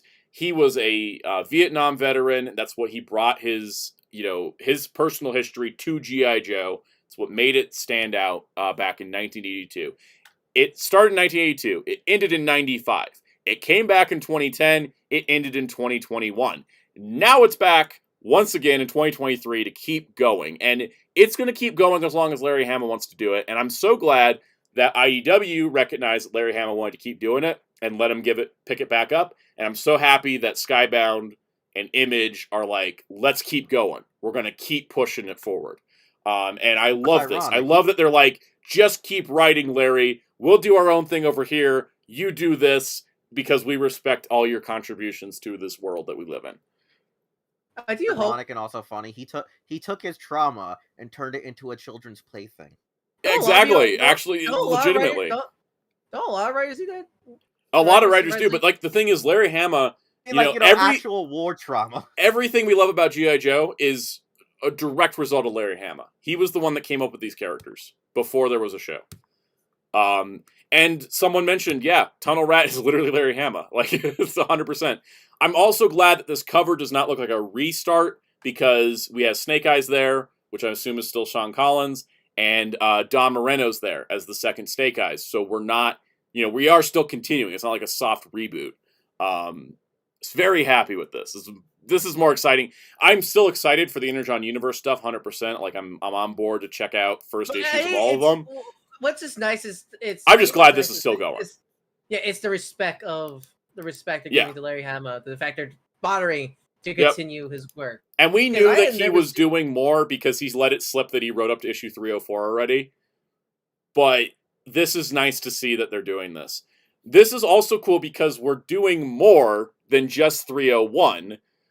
In November, Skybound will also release G.I. Joe, A Real American Hero #1 Larry Hama Cut, a special reprint of the first issue featuring Larry Hama's original unaltered scripting in a key moment that was changed in limited instances for the final version. This is your first chance to ever discover the first G.I. Joe comic exactly how Larry had intended it. So that is amazing. It's like a director's cut, like here's the original version before Marvel and Hasbro signed off on it. Here's the part where he literally had someone take an arrow to the knee. Yeah. I do wonder. One other thing here. This is good on the Hasbro part too.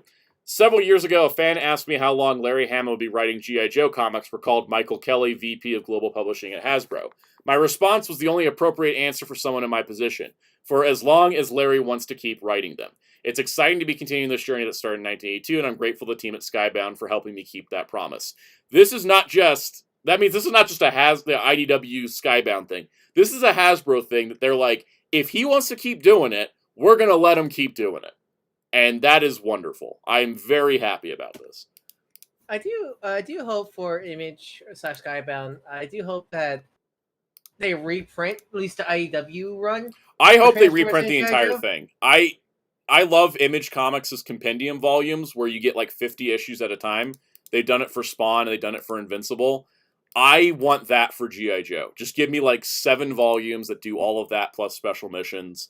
I would rebuy the whole series. I think especially they should do it for mostly the IDW stuff, because with the Marvel stuff, that's since IDW print those a lot, they're a little bit more out there versus their own. IDW didn't even get to collect the last 14 issues because they ran out of time.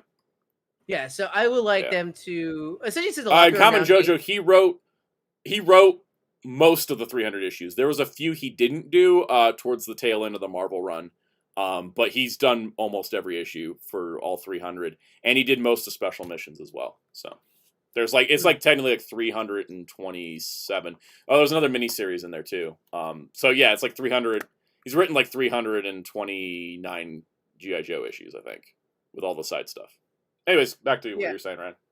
But yeah, I think it's such a lot if you're getting into the IDW stuff, things to stuff like Earthspark. So I would like them to reprint that IDW stuff. Like it's a big, like cheap, like here's a $50 like IDW Universe Part 1. The compendium style. The compendium style of here's like your $50 50 issue volumes, big old paperbacks. I would like that because I haven't read I haven't read any of the IDW Universe G.I. Joe stuff. I've only read Larry Hama stuff. So the thing is, it's very common when you pick up a license to reprint as much as you can from the old stuff, and I hope that they do that because that'd be great. So what if they edit the Spider-Man, if they reprint the Marvel stuff, but they redid the Spider-Man issue but with Invincible? That would be funny. I know IDW, the first time they reprinted Marvel, they couldn't get the Spider-Man, but the second time they did it, they did. It was just still Wetman, right? Yeah. But yeah, no, we'll see how things progress. I hope these new comics are good. I'm very happy G.I. Joe 301's happening. And we're going to rapid fire through some news. We're rapid firing. I was on the wrong tab. We're rapid firing through some news. First up. We're not actually rapid firing. We are rapid firing because we're not going to stop and talk about. We were on the wrong tab, so we had to slow down. I know. And now we're slowing down more. Here we go.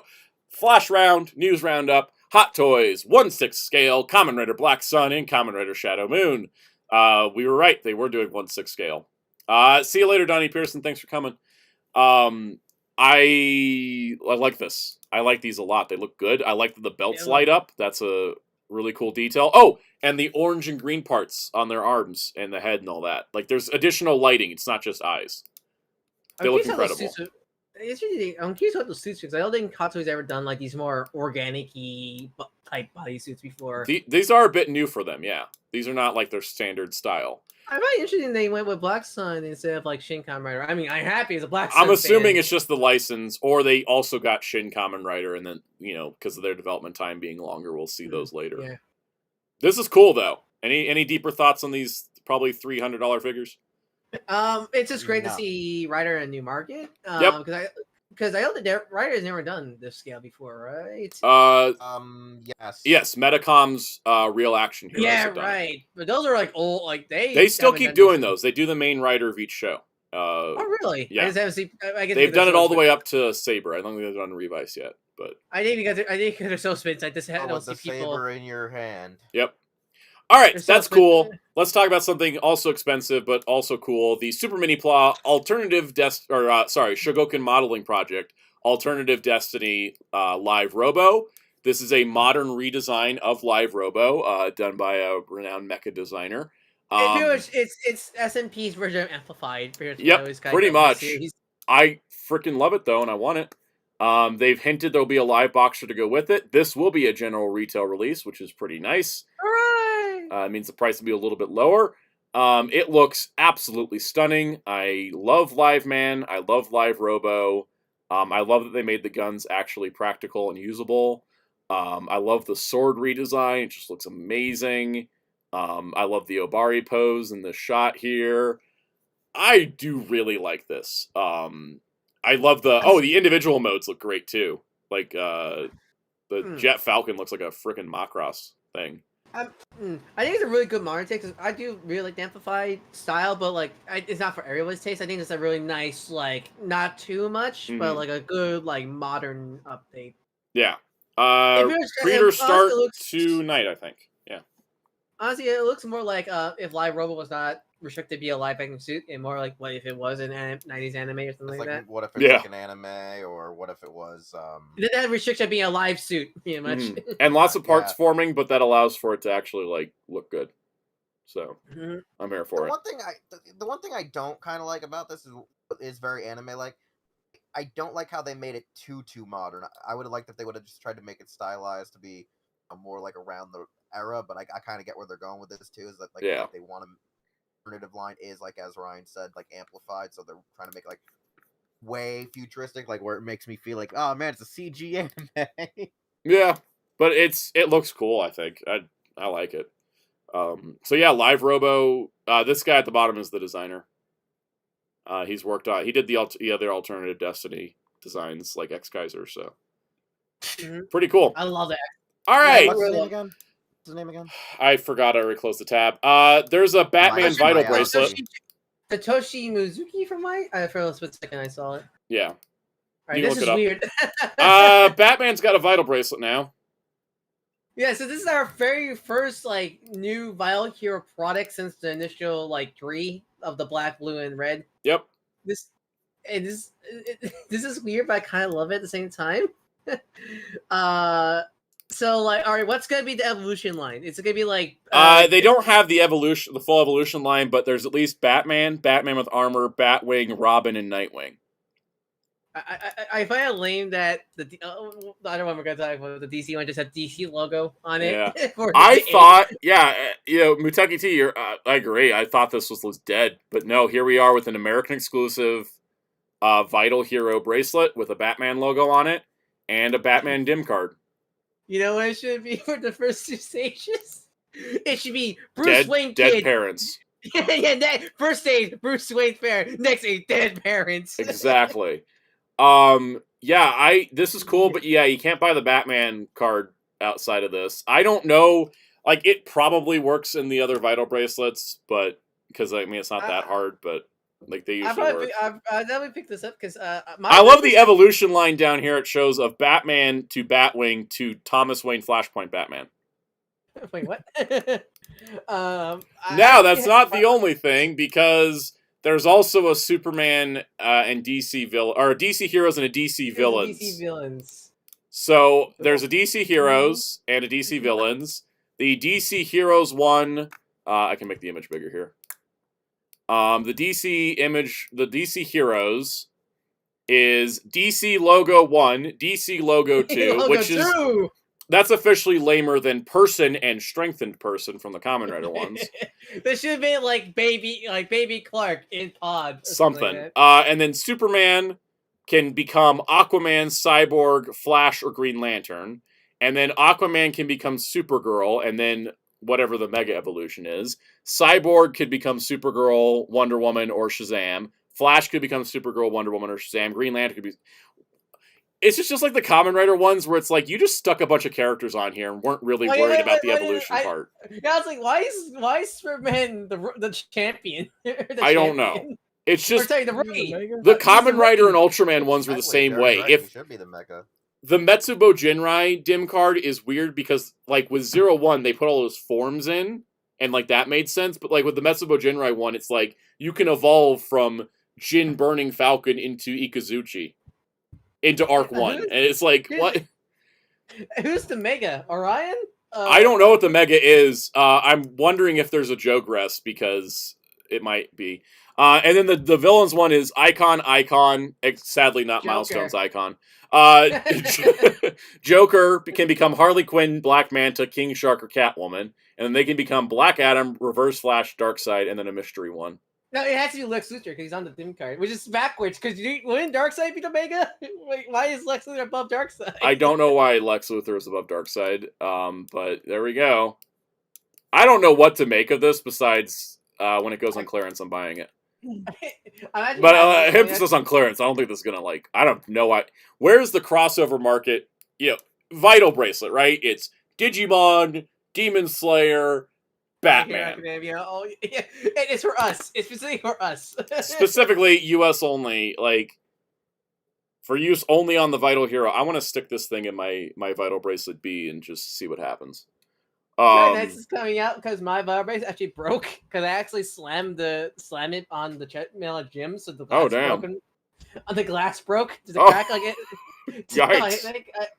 Doesn't help that I got pissed at it because like my ultimate Digimon Pulsar was digivolving, but then I pressed one of the buttons by accident and then it just turned back to baby, and I'm like, what?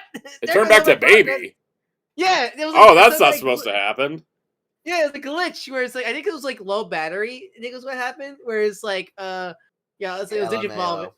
It was digivolving. Yeah, and the battery was low, so I was like, I strap it on, and then like. Hey, Donnie Waldman, if you don't know what a Vital Bracelet is, go check out my videos on the channel. Search up Vital Bracelet. There's 2 videos. One about. Yeah.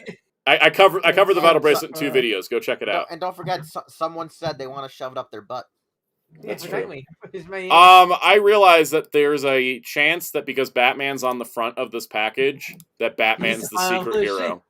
Batman 2. Yeah. I was trying to see if me thinking the Vital Bracelet was stupid, doing research about it, and then coming back around saying, "Have you heard about the Vital Bracelet? I think it's cool." Yeah. If they get a Marvel deal, that was a giant mind F for me and Soundout. Yep. That was when we lost our that actually happened, by the way, chat. That actually happened. Jerry was like, "This thing sucks. I'm gonna go look up all the other ones." Hey guys, you hear about this? We showed this to you last week. No, you didn't. Soundout. Yeah, he did. Soundout. Wheels did not. I was there. I also was there. Oh god, that means it is real, and you're not gaslighting me. Here's the thing. If they ever do a Marvel one for Spider-Man, what'll be the evolution line? If we go by all different multiverse Spideys, it'll be Peter and Uncle Ben. Yeah. No, whoever it is, the Mega is going to be Paul. I was gonna say Cosmic Spidey, but no, the Mega's going to be Paul because he's the strongest Spider-Man character. Let's talk about some G.I. Joe again. We're going to rapid fire through these. Hey, does anybody think this Desert Commando Snake Eyes looks good? I'm honestly curious because I think it looks like garbage. Does anybody think this looks good? I first went like that Snake. I first went colors. I thought like that's Snake Eyes. I thought it was just generic Sand Trooper, man. Someone says they like it, unless that was a reply to a different thing. Someone kind of likes it. All right, cool. This figure's for you. It's mid to me. It's mid. Yeah, right, exactly. I just thought it was just Desert Storm. I thought it was just the keyword is kinda, yeah. Exactly. All right, cool. Let's move on to something else. Classified series Cobra Eel, exclusive to Amazon. Reusing a lot of torpedo parts, but he looks cool. Our Mook Man. He's a Mook Man. Look at him. At least he's got better colors. He does. I like him a lot. And then lastly, we have classified series Larry Hama, Tunnel Rat. Is he exclusive or is he retail? Tunnel Rat is retail. They put him up and him alone, so I imagine we're getting a reveal of like the rest of the wave soon. One is MG. Yeah. Is it tomorrow? Well, tomorrow, because tomorrow we're getting Transformers fan first, so I'm pretty sure I get. We haven't gotten our G.I. Joe reveal for the week, so there will be more G.I. Joe this week. We just don't know when. But yeah, that's cool. Speaking of helicopters, we cleared through the first goal, so Night Force Ripcord is happening, and they've added Glinda. You're probably like, who the hell is Glinda? Glinda was like one of the last vintage figures ever made. She mostly reuses Scarlet, so we're seeing a classic Scarlet body here before we have a classic Scarlet. It's classical pre-tool. Yep, scenario. Totally. Just like the Cobra Commander for this tank. But this is an incredibly rare character. She was like I think one of the last vintage Joe characters to be made. Is it a scratch? The wave only released in like Argentina. Yeah, it was like the Argentinians are the only ones. I think like only South America, maybe Argentina.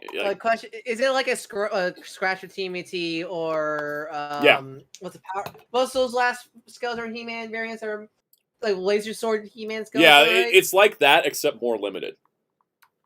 More limited than Scratch, even. Yeah. Oh my god! Really? Yeah.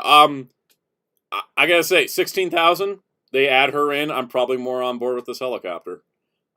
We still have one more stretch goal, I think. I think they said there was going to be 3. Yeah, there's the third one still pending. It's currently at 13,644 backers with 28 days to go. So, I do want Glinda and Wild Bill and Ripcord, so maybe I will be helicopter in the future. And then to wrap up our toy news, there's another Marvel Legends pack. It is Mania and Space Venom. So Mania... Finally! Mania is a long time wanted character. Let's get to her pictures here. Mania, where's she at? She looks cool. I have not read a lot of Agent Venom. I will admit that right here. She's great. I love her because I love the Agent Venom run in general. That's one I miss when I like the new current stuff with Eddie, but I miss when Flash was Venom.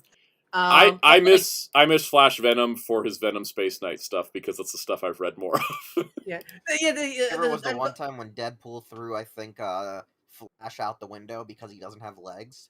Yes, hysterical. I thought it was amazing.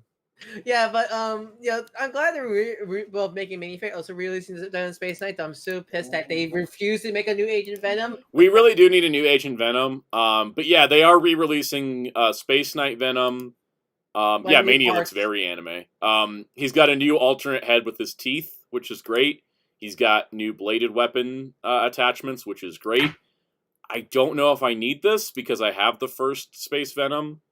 What you want to do is you want to give me the original one, and then you buy this one. Because besides the new accessories, is there any like major paint upgrades? I think he's about the same. Do I risk pulling him off the back of my Guardian shelf right now? How much of a domino? Chat, do you want me to go grab Space Venom? Time. All right. Yeah, we're just gonna grab it. We're gonna grab it. All right. Damn it. Let me just carefully.